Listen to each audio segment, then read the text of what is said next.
هنتكلم النهارده في سلسله جديده. هي اسمها البوزيشننج.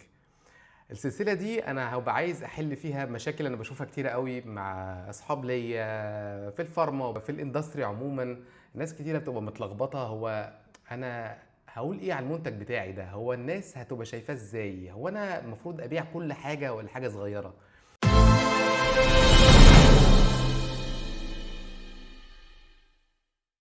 قبل ما نبدا نتكلم بس ارجعوا شويه للقناه بتاعتي ماركتنج بالشعبي، هتلاقوا اتكلمت على شويه حاجات تانية مهمه، منها ازاي تقسم العملاء بتوعك.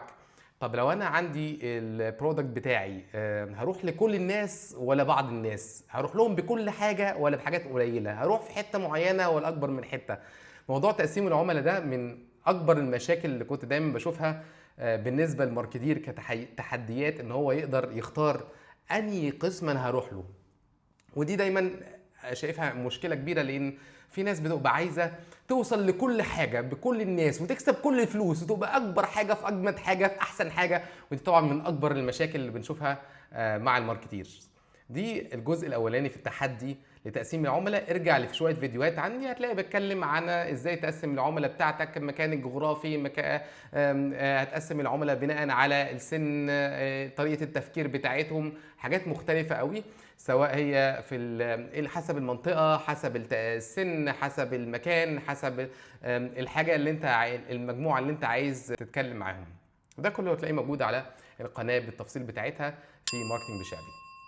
المشكله الثانيه هو انت خلاص اخترت الشريحه بتاعتك وعرفت انت هتوصل لهم ازاي، بس عندك افكار. فاول غلطه بتقول ايه؟ طب بص انا هعمل حمله اعلانيه كبيره جدا جدا، اعمل دوشه، اخش على الماركت كله، اكسب كل حاجه، تلاقي نفسك خسرت كل حاجه. دي من احدى المشاكل اللي شفتها برضو كتيره قوي مع ناس بتعمل كامبينز، فاكره ان انا لو معايا فلوس كتيره واعمل حمله اعلانيه ضخمه هقدر انجح وخلاص، انا هبيع وابقى زي الفل. الحاجه التانيه ان انت ممكن عندك منتج حلو جدا جدا وعارف الشريحه بتاعتك، بس عايز تقول كل حاجه على المنتج بتاعك، عايز تقول ان احسن حاجه في احسن حته في احسن مكان، بعمل كل حاجه وحاجتي جامده جدا ونفس الشريحه. انا ما قلتش هتروح لكل الناس اللي بره. فايه الصح هنا؟ نوصل ازاي؟ اوصل ازاي للشريحه بتاعتي بشكل سهل وواضح وصريح وناجح؟ هو ده اللي احنا هنتكلم عنه في سلسله البوزيشننج. البوزيشننج هي ساينس معروف جدا جدا في الماركتنج، بالعربي اللي هو ايه؟ انا هحط البرودكت بتاعي فين في دماغ العميل، هحطه فين جواه. ودي يعني في الحلم دوت من اكبر المشاكل ومن اكبر الاخطاء اللي بتحصل للماركتير، ان انا عندي المنتج بتاعي فانا هقول عنه كل حاجه زي ما قلت لكم من شويه، او هقول عنه حاجات كتيره قوي، او هحكيه في قصه مشوقه ممتعه، او هجيب ممثلين يتكلموا عن المنتج بتاعي ويبقى هو ده انا دفعت حمله اعلاميه كبيره، او سوشيال ميديا انفلونسرز زي ما بنشوف في بعض الناس بدات تعمل كده من الشركات اللي لسه بادئه. بس صدقوني مش هي دي نقطة النجاح اللي هتقدر تخلي المنتج بتاعك قوي وناجح ويفضل في عقل العملاء بتوعك لفترة كبيرة. طيب يعني نرجع بقى بالشعبي، يقول لي كده يعني ايه البوزيشننج؟ البوزيشننج بالعربي يعني التموضع، بالشعبي يعني هتحط البرودكت بتاعك فين في دماغ العميل. هتحط البرودكت بتاعك فين في دماغ العميل، مش انت عندك ايه وعايز تقوله، مش القصه بتاعتك ايه وعايز تقولها. فدي مهمه جدا جدا في علم البوزيشننج ده. في طبعا ناس اساطير اتكلموا عنها، هتلاقي افكار كتيره قوي وحاجات كتيره قوي قوي قوي حلوه، زي واحد اسمه آل ريز، جاك تراوت، طبعا سيث جودن. ناس كتيره اتكلمت في علم البوزيشننج دوت، اللي اخترعوه هم اتنين، واحد اسمه آل ريز وواحد اسمه جاك تراوت. هم عملوا كتب كتيره قوي في الحته دي وانا اتكلمت عنها قبل كده في فيديوهات قديمه. الطريقه اللي هتكلم فيها في السلسله معاكم هنا ان احنا هنمسك شويه كيسز، هنمسك كده ايه، حالات عالميه وحالات مصريه، وناخد كل حاله ونقول ايه اللي حصل فيها ونجحت ليه وممكن نتعلم منها ايه النهارده. طب هل في طريقه واضحه صريحه ناجحه، قاعده واحده تقول لي اديني من الاخر هعمل دي هنجح وابقى احسن واحد يعمل بوزيشننج؟ مفيش حاجه اسمها كده.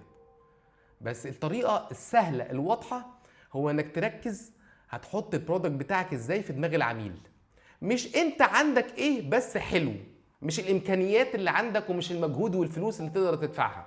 دي هي القاعده الذهبيه للبوزيشننج. نبدا نتكلم شويه عنه بالتفصيل، والنهارده هنمسك بعض الحالات اللي ممكن نتكلم فيها وندردش فيها مع بعض النهارده. اول خطوه كده نقول ايه في حته البوزيشننج. البوزيشننج هو كانك بتفتح شباك في دماغ العميل وتقول ايه، انا عايز اقول البرودكت بتاعي في الحته دي في دماغه يفتكرني بيها. انت عايز تفتكر المنتج ده ازاي في دماغ العميل. عايزه النهارده بعد ما شاف الاعلان بتاعك او اتعرض للخبره بتاعه المنتج بتاعك او ان هو جربه، عايزه يفتكر ايه عنه. هو ده تموضع او البوزيشننج بالساينس بتاعه. هو انا عايزه يفتكرني ازاي، عايزه يفكر فيا ازاي. في بعض الناس بتقول كانك بتاخد شاكوش كبير قوي وبتضرب على دماغ الكاستمر بتاعك في حته محدده جدا انت مختلف فيها وعايزه يفتكرها كويس قوي. فهي مش بالاعلانات الكتيره، بس ازاي انت لقيت حل المشكله عند العميل بتاعك او عرفت تلاقي حته عنده مختلفه في دماغه يقدر تحط فيها المنتج. طب في خطأ بعده، انت قلت لي دماغه دماغه دماغه دماغه، يبقى هو الموضوع عقلاني. يبقى انا لما اجي اقول على البرودكت بتاعي اشوف انا الحاجه المختلفه في المنتج بتاعي بشكل عقلاني واضح وينجح، صح؟ لا غلط. البوزيشننج مش عقلاني، اغلب التسويق قايم على عاطفه. طبعا في انواع تسويق عقلانيه، بس ده في مجال البي تو بي اللي هو ايه، من الشركات للشركات، مش من الشركات للعملاء او الناس العاديه اللي بتحاول توصل لها، الشريحه الاغلبيه او الشريحه اللي فيها الاشخاص. لكن من شركات لشركات بيبقى القرار واتخاذ القرار غالبه عقلاني ومع ذلك في جزء عاطفي. بس نرجع تاني، في اغلب اتخاذات القرار بالنسبه للاشخاص هي عاطفيه. فمش مهم انت عندك ايه، مش مهم الفلوس اللي هتدفعها، مش مهم انت نفسك تقول ايه في قصه المنتج بتاعك. المهم جدا هو العميل هيفتكر المنتج بتاعك ازاي وبشكل عاطفي يقدر يفتكره. طيب في ده نيجي للخطأ الرابع.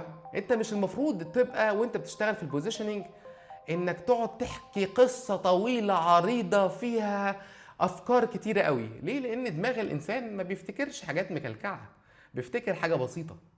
وافتكرها دي دايما قاعدة ذهبية في حتة البوزيشننج، اديني الحاجة السهلة. في الساينس بتاع الماركتنج والبوزيشننج في قاعدة كده بنشوفها في حياتنا كتير قوي، بيقولوا ايه، less is more. بأقل حاجة تقدر تعمل حاجات كتيرة. دي قاعدة موجودة بقى في الشغل، قاعدة في الذكاء، قاعدة في المذاكرة، قاعدة في الحياة. ازاي انت بأقل حاجة تعمل اكبر تأثير. ودايما نفتكر مخ الانسان هو مش معقد، مخه سيمبل وبسيط كده، عايز توصل له ايه، الحاجة السهلة. كلنا فاكرين كان بعض الكامبينز اللي عملت طرقعة كبيرة قوي زي نايكي لما عملوا جاست دو ات. حاجة بسيطة جدا. طبعا هي الموضوع مش بالسهولة دي، هنتكلم عنها في كيس من الكيسز. طيب انت تيجي تقول لي النهارده اوكي جميل قوي، كلمتني على بعض الحاجات كده اهوت، قلت لي البوزيشننج ان انت الفكره بتاعتك تبقى بسيطه، بتتكلم من ناحيه الكاستمرز العملاء بتوعي عايزين يفتكروني ازاي، بتلاقي مشكله عند العميل عندي وتحاول تحلها، تتكلم بشكل عاطفي ما تتكلمش بشكل عقلاني طول الوقت. مش مهم ان اوصل لكل الناس بكل الوقت بالفلوس الكتيره، المهم ان اوصل للشريحه بتاعتي بالحاجه اللي يفتكروني بيها بشكل تحل مشكله عندهم، او بقصه انت عايز توضحها لهم بشكل بسيط. جميل. بس انا مش اول واحد في السوق، انا جيت متاخر، انا في ناس كتيره جدا معايا، انا في ناس جت قبلي ونجحوا عني، وانا ممكن ما ابقاش احسن واحد في المجال بتاعي. انا لا انا محتاج فلوس كتير قوي، انا لازم اخترع حاجه كبيره جدا طويله جدا عريضه جدا عشان ابقى احسن واحد في المجال بتاعي في الحته دي، عشان اتميز. انا ممكن اخترع، لازم بص انا هقعد 10 سنين اخترع منتج والفه وايفه واجهزه، وبعد كده هبقى اول واحد هينزل بالمنتج ده اللي هيكسر الدنيا. وبعد كده في خلال 10 سنين ده تلاقي ناس كتير قوي سبقتك وفي الفكره بتاعتك. دي كلها مشاكل بتبقى موجوده في حته البوزيشننج، في حته التسويق، وانا عايز احط البرودكت بتاعي بشكل مختلف في دماغ العملاء. مع ان القاعده دي مهمه قوي، ان انا ابقى اول واحد موجود في المكان، اول واحد اكون في الحته دي او في الفئه بتاعتي اللي هبقى موجود فيها.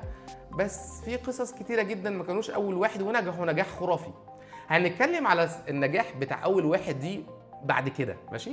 عشان عارف ان كتير قوي منكم عارفينها. هتقول لي ما اخترعتش النهارده، ما جبتش الفنكوش، قول لي المفيد الجديد. هجيب لكم النهارده قصتين على شركات ومنتجات ما كانوش الاول في الفئه بتاعتهم، وجم متاخر ونجحوا نجاح خرافي. واحد منهم كان الاول وبعد كده حصلت له مشاكل كتيره قوي وعمل حاجه جامده جدا. واحد تاني جه متاخر قوي قوي قوي، بعيد جدا جدا، وعمل نجاح كبير قوي. المنتجين دول النهارده واحد هو محلي وواحد عالمي.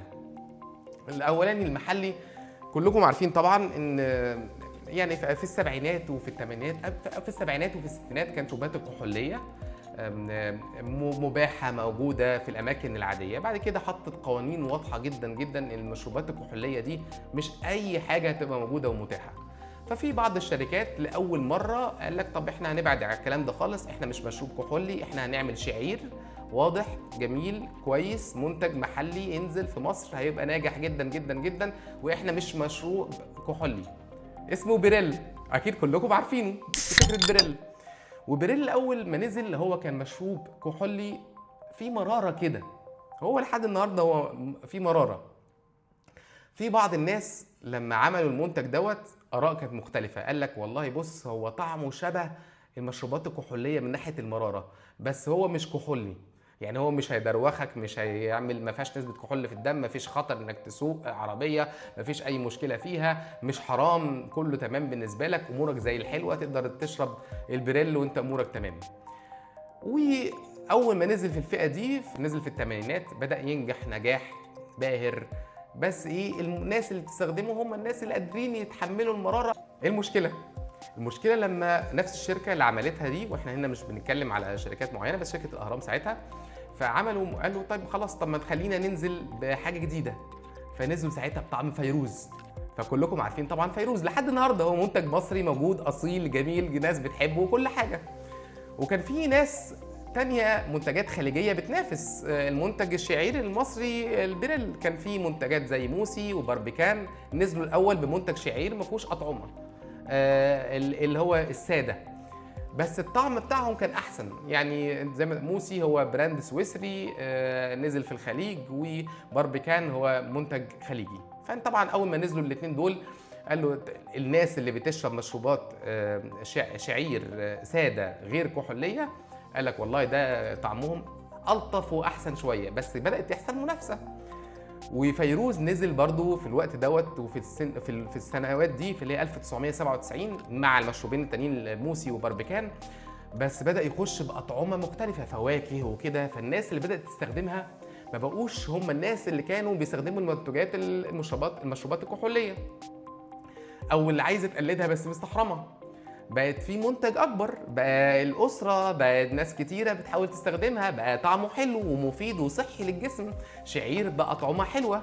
فبدات الناس تستخدمه بناس كتير قوي ومنتج كتير جدا، وبدات الفيديوهات بتاعته والاعلانات بتاعته بتتكلم في الحته دي، تجيب الاصحاب مع بعض بيشربوا موسي باربيكان فيروز، الاعلانات كلها جايبه الناس بتستمتع بدوت، بيشربوا ده وهم قاعدين مع بعض، بيستمتعوا بيها وهم بيخرجوا وهم بيتفسحوا، قاعدين بيتكلموا في حته الاسره والاصحاب، بالذات حته الاصحاب وشباب صغيره. ده حصل في 1997 بدا ينزل فيروز، والمشروبات الثانيه بدات تبقى موجوده بشكل مختلف، مشروبات ساده، بعد كده فتحت لمشروبات بالاطعمه المختلفه، ودول بقوا منافسين قوي قوي لبيريل. فبيريل كان ساعتها الاول قبل ما الحاجات دي تبقى موجوده، رقمه كان 78% ماركت شير. بس مين من اللي كانوا بيستخدموا؟ هم ناس محدده، السوق بقى كبر جدا، والكبر دوت بقت الناس بتروح للجهه الثانيه، والناس اللي كانوا بيستخدموا بريل يعني بداوا يقولوا ايه، طب ما تيجي نجرب الحاجات اللي فيها اطعمه مختلفه، ده طعمها حلو، ده فيروز ده طعمه احلى، ده موس وسعره ارخص طبعا من موسي وباربيكان اللي هي منتجات خليجيه اوروبيه موجوده اسعارها اغلى. فساعتها في 2009 او في اول الالفينات بالذات، في حته 2009 راح عملت حمله بريل، قال لك انا دلوقتي مشروب ساده ممرر شويه في سوق مصري السكر فيه بيتم استهلاكه جدا، دي كانت المشكله. عشان كده بداوا يروحوا لفيروز وموسي وباربيكان. طب هنعمل ايه؟ طب ما تيجي نغير البوزيشننج. انا بحكي لك القصه دي كلها عشان تشوف حته البوزيشننج. انت كنت الاول السوق بتاعك كبر قوي، بدا يروح لناس تانية كتيره، والناس اللي تحبك بدات تروح تستخدم المنتجات التانية لان شافوها ان هي مختلفه. فغيروا فكره البوزيشننج بتاع بيريل، فقالوا ايه؟ الحمله المشهوره اللي كلكم عارفينها جدا جدا جدا، اللي هي استرجل واشرب بيريل. كل الناس عارفه الحمله دي، استرجل واشرب بيريل. فساعتها حولوا المنتج دوت كفكره موجوده جوه دماغ العميل، من ان انا مشروب مش كحولي شعير بيفيد الصحه، ان انا ايه؟ انا المشروب اللي بتاع الرجاله. فما كلموش ان انت معلش استحمل طعم المراره، لا انا راجل، انا جامد، انا اقدر استرجل، انا هشرب بريل. وشفتوا حملات عملت اراء مختلفه كتيره قوي في الشعب المصري. في ناس حبتها وقعدت تضحك، وفي ناس كرهتها وقعدت تتكلم وحش. في ناس مع حمله كاس العالم ساعتها، مع منتخب مصر في كاس العالم في 2018 كان في حمله قويه قوي وعملت خناقات كتيره قوي، وفي ناس وقفه اعتراضيه على بريل، وفي ناس وقفت معاها وحبته، وكان في خناقات ودوشه وكلام كبير قوي. وده جزء كبير جدا من نجاح الحمله الاعلانيه، ان في ناس تبقى منقسمه عليك، وفي ناس تبقى شايفاك، بس كلها لما تيجي تسال اي حد النهارده على بريل ايه اول كلمه بتفتكرها؟ يقول لك استرجل، استرجل واشرب بريل. طيب دلوقتي هنستمع لصديقنا حماده. انا حماده، انا راجل يا حماده. انا عارف ان بعد الثوره كلنا المفروض ننتج للبلد، بس مش قادر بصراحه، نفسي اريح. هو ايوه انا عندي نفس المشكله دي. صديقي حسام، انا ملاحظ ان دمعتك قريبه. انت خدت بالك؟ انت اول ما تلاقي الحماسه واخداك تاخد نفس وتقول هوب وتكتم. عشان ايه؟ الهوب ما تخليش الدمعه تفض. ايه اللي حصل من ساعه لما الحمله دي بدات؟ الماركت شير بتاع بريل نط ل 90% في السوق اللي فيه ساده بس. قعد في الكاتيجوري بتاعته رقم واحد كساده، كشعير ساده مع المنافسين الجدد، والناس بدات تستخدمه برضه بشكل كبير في حته المشروب الساده اللي مش بيستحملوا غير السيجمنت اللي هم الرجاله اللي قلبهم جامد، اللي ما بيخافش، اللي هو بيقدر يستحمل ضد الحاجات الصعبه في الحياه. وهتلاقي اعلانات عنها كتير قوي. ممكن احاول احط بعض اللينكات ليها، واحاول اشوف لو احط بعض الصور الاعلانات دي عشان تشوفوها وانتوا طبعا هتفتكروها، واحط بعض اللينكات الاعلانات دي في الفيديو بتاعي عشان تقدروا تفتكروا الحملات دي. ده اول منتج، دي اول حمله اتكلمنا فيها. انت كنت رقم واحد في كانت سوق صغير قوي، السوق كبر جدا، بدا يروح منك عدد كبير، بدا المزاج بتاع الناس يتغير في حاجه زي كده. انت ازاي قدرت تحافظ على المكان بتاعك بشكل بوزيشننج حلو قوي، قوي قوي، واضح لشريحه من الناس هتحبك وتكمل عليك. دي في حمله بريل، استرجل واشرب بريل. الحمله الثانيه في السجاير. كل الناس عارفه السجاير كانت في زمان زمان زمان في الخمسينات والستينات. لو بيتفرج على افلام زمان جدا جدا جدا هيلاقوا السجاير اللي النهارده بتشرب ما كانش بيستخدموها الرجاله. كان السجاير رقم واحد، الشريحه الكبيره اللي بتستخدم السجاير هي الستات، والاعلانات كلها اللي كانت بتطلع في التلفزيون هو للستات. الناس اللي كانت بتستخدم السجاير وبتشربها بنسبه كبيره وضخمه جدا كانت الستات. وكان دايما بتشوفها في الافلام وفي المسلسلات الاجنبي وغيره، بيطلع لك الناس اللي بتشرب السجاير هم ستات. الممثلات الهوليوود المشهورين جدا جدا بيشربوا السجاير. ففي واحده من الشركات اللي ما كانوش اول واحده، كانوا متاخرين جدا جدا، كان ترتيبهم رقم 1%، 1% فقط في السوق الامريكي. وطبعا في السوق العالمي ما كانش ليهم ترتيب خالص. كان ترتيبهم في وسط المنتجات الامريكيه رقم 31 منتج جوه امريكا، وكان رقم في العالم بقى ملهوش مكان. الكلام ده حصل امتى؟ في 1955 اوائل الستينات. جت شركه مارلبورو، اكيد كلكم عارفينها، فقالوا طب ما تيجي نعمل حمله اعلاميه مختلفه. فراحوا شركه من شركات الدعايه والاعلان المشهوره جدا اسمهم ليو برنات ادفرتايزنج، فقالوا ايه؟ عايزين نتحرك ونكبر جدا. ما عملوش الغلطه اللي انا كنت بقولها في الاول، ان انت ايه؟ انا بتارجت سوق ستات. طيب انا جوه ستات هجيب واحده ممثله جديده تتكلم عن المنتج بتاعي. اكيد جربوا عملوا الكلام ده مليون الف مره طبعا، وفشلوا فشل ذريع، وحاولوا يتقدموا بس بنسبه 1% 2%، ترتيب 1 2 3 من ال 31 ده، فلسه بعيد جدا جدا. لان في منافسين كتير جدا ضخمين جدا موجودين بشكل كبير بقالهم وقت كبير قوي، وبيتكلموا على موضوع السجاير ده بالنسبه للستات الممثلات اللي بتستخدمها. فجه لاول مره ساعتها شركه مالبورو، جابوا شركه اعلان ضخمه جدا جدا وقالوا لهم غيروا الفكره، ساعدونا. فساعتها طلعت لاول مره في التاريخ فكره وحمله مالبورو الكاوبوي او المارلبورو كانتري، ارض المارلبورو. وساعتها جابوا المشهوره جدا جدا وكلكم عارفينها، جابوا ناس كاوبويز. كان واحد كان طلع قوي في الافلام، ممثل اجنبي مشهور جدا وطلع في جيمس بوند بعد كده وغيره وغيره. فطلعوا على ساعتها على حصان وجايبين صوره جميله جدا روعه حلوه وهاديه، جايبينها في مزرعه فيها احصنه كتيره طالع عليها ناس وبيسوقوا الاحصنه دي. وطبعا المين كاركتر او الممثل الاساسي طالع على الحصان دوت وما بيتكلمش خالص، ما بيقولش اي حاجه، بعد كده بيشرب السجاير المارلبورو، علبه المارلبورو.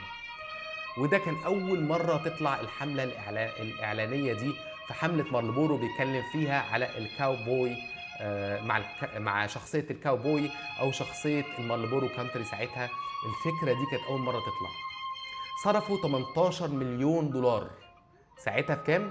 في 1960. في بعض الناس بتقول 1955. الكلام ده عملوا فيها في حوالي اماكن كتيره، في ناس كتيره جدا عملوا الحمله الدعائيه الضخمه دي، نزلوا على التلفزيون. وساعتها ما كانش ممنوع ان هو يعملوا اعلانات على التلفزيون في السجاير وفي الراديو بشكل ضخم في كل الحتت اللي في الشارع، الاعلانات نزلوا عليها بشكل متوسع جدا في كل حته. قعدوا لمده سنه ونص لان يعملوا الحملات الاعلانيه الضخمه اللي على مارلبورو، ان هو يتغير جدا من منتج بيستخدموه الستات. مش مارلبورو ده كان كل السجاير ساعتها، بس مارلبورو عملوا حاجه جديده وهم ما كانوش اول واحد في المجال ده، بقالهم فتره وترتيبهم رقم 31، واخدين النسبه بتاعتهم حوالي 1% وعايزين يكبروا بنسبه ضخمه جدا جدا، فبس مش عارفين. فساعتها عملوا الحمله الاعلاميه دي وقعدوا لمده سنه لسنه ونص، وكان الترتيب بتاعهم بعد المجهود الضخم ده كله لسه رقم 31، ما اتنقلوش. طب ترتيبهم على العالم لسه ما فيش. فكان جدا جدا من اسهل حاجه ان انت عملت حمله حلوه قوي، عرفت تلاقي حاجه مختلفه، اتكلمت عنها بشكل حلو، شكل سيمبل بسيط واضح مختلف في دماغ العملاء بتوعك، بس ما استمرتش. ودي من اخطاء ناس كتير قوي. وكان حكى جزء من القصه دي طبعا جي كونراد ليفنسون، اللي عمل اللي هو عمل فكره الجريلا ماركتنج، او مش الغوريلا، تفكير الغوريلا، تفكير التسويق بحرب العصابات. كان يتكلم في الحته دي وكلم ازاي هو قعد من حوالي سنه ونص كان لسه ما اتغيرتش الفكره. فقال لك هو في حاجه غلطه، فجابوا عملاء في اكتر من 10 مدن، عملوا معاهم انترفيوهات عشان يعرفوا المشكله فين يا جماعه. طب احنا الغلطه اللي عندنا ايه؟ اتكلموا معاهم كلهم، عملوا انترفيوز كتيره. فقالوا لهم ساعتها هو لسه احنا شايفين المنتج ده بتاع المارلبورو ان هو بتاع الستات، ما اتغيرتش الفكره. فكملوا في الحمله الدعائيه مع انهم بداوا ينطوا في الترتيب بتاعهم، بس لسه ما بقوش اعلى بكتير. كملوا في الحمله الدعائيه دي، وفي خلال سنه ونص سنتين، بخلال سنتين بالظبط كان ترتيبهم نط للرابع من 31. في خلال حوالي 9-10 سنين ترتيبهم بقى رقم 1 براند للسجاير في امريكا، رقم 1 في العالم. لحد النهارده هو رقم 1 في العالم. نسبه الماركت شير بتاعته في امريكا نطت من 1% ل 42% بعد ما عملوا الحمله الدعائيه دي، وبقت حاجه ضخمه جدا جدا. وكل السجاير ساعتها اتغيرت الفكره بتاعتها والبوزيشننج بتاعها من ان ده منتج بتاع الستات الكيوت الحلوين اللي بيطلعوا الممثلات، الى ان هو ده للكاوبوي كاركتر مينلي للرجاله. وكان مارلبورو هم اول حد عمل الفكره دي. طب هتقول لي انت بتحكي لي قصه طويله العريضه دي، يعني اهلا استفدت انا ايه يعني من قصه مارلبورو دي؟ القصه دي ان انت ممكن ما تبقاش اول واحد في المنتج، بس حطيت فكرة مختلفة جوه دماغ العملاء بتوعك وانت بقيت الاول في الفكرة دي. قلنا مش لازم شرط انك تبقى الاول في كل حاجة، بس الفكرة دي زرعتها بشكل مختلف جوه دماغ العملاء بتوعك، وقعدت بشكل مستمر لفترة كبيرة بتتكلم على نفس الفكرة اللي موجودة جوه العملاء بتوعك وشايفينها بشكل ضخم عبر وسائل الاعلام او الميديا اللي كانت موجودة ساعتها. وده كان جزء من نجاح مارلبورو، من رقم 31 لرقم 1 في امريكا وفي العالم، من ترتيبهم ساعتها 1% نسبه الحصه بتاعتهم، لان هم بقوا حوالي حاجه 42% ل 50% ماركت شير. وكلمتكم في القصه الاولانيه على بريل، المنتج بتاعه زاد الضعف ساعتها، عدى من 100 مليون جنيه في السنه ل 250 مليون جنيه في السنه بنجاح ضخم جدا، والسوق كان بيكبر والاطعمه كانت بتروح ناحيه الحاجات اللي طعمها احلى مختلف، زي موسي، باربيكان، فيروز. كل دي منتجات غير كحوليه باطعمه حلوه جدا، الناس كانت بتروحها بعدد سيجمنت كبير، قدروا يحافظوا على النجاح بتاعهم وكبروا في الحته بتاعتهم لمده سنين لحد النهارده. هو نفس الفكره موجوده في حته بريل، ان هو الناس الرجاله تسترجل بيهم لحد النهارده. لو انت دخلت على الموقع بتاعهم هتلاقيهم بيقولوا نفس الفكره، ان ده للناس الماسكولاين، الناس اللي هم بيزرعوا فكره الرجوله، القوه، الحته دي عند الرجاله. ودي حاجه موجوده طبعا جدا في التسويق وفي علم التسويق، حته الرجوله. دي الحاجات اللي اتكلمنا عنها النهارده. مش لازم تكون الاول، وحتى لو انت الاول ازاي تقدر تغير الفكره بتاعت المنتج بتاعك بفكره تخش جوه العملاء، حتى ودي مش لازم موجوده عندك، بس هي فكره انت بعتها بشكل مختلف وخليت العملاء يصدقوا الفكره دي، وقعدت فتره كبيره بتتكلم عنها. فكره بسيطه، فكره بتعيدها بشكل كبير وبشكل مستمر عشان تغير في الانطباع اللي موجود عند العملاء عندك من المنتج بتاعك. هتكلم على قصص تانية، حاجات كتيرة بأفكار كتيرة، ونقدر نتكلم عنها في حتة البوزيشننج. في سيريس البوزيشننج دي ممكن تبقى فيديوهين، 3، 10، 100، 1000، الله أعلم. في الآخر أنا عايز أساعد النهاردة لأي حد عنده منتج في محل سوبر ماركت صغير، لواحد بيشتغل في شركه ادويه بروفيشنال، عنده المنتج بتاعه وعايز يفكر ان هو مختلف. اتمنى ان انت ما تقعش في فكره انا عندي ايه فعايز اقول كل حاجه، او احكي قصه معقده طويله كبيره جدا عشان اخلي الناس تبقى عموما منبهره بالمنتج. الماركتنج والتسويق والبوزيشننج في الحته دي انك توصل لشريحه محدده، ممكن الشريحه دي صغيره كبيره، المهم عندك شريحه قادر توصل لهم بشكل مختلف، وتتكلم مش على المنتج بتاعي، على ايه الفكره اللي عايز تزرعها في دماغ العميل بتاعك. كان معاكم محمد مجدي في ماركتنج بالشعبي. ما تنساش تعمل لايك، سبسكرايب، وتشير الفيديو بتاعك مع اصحابك. السلام عليكم ورحمه الله.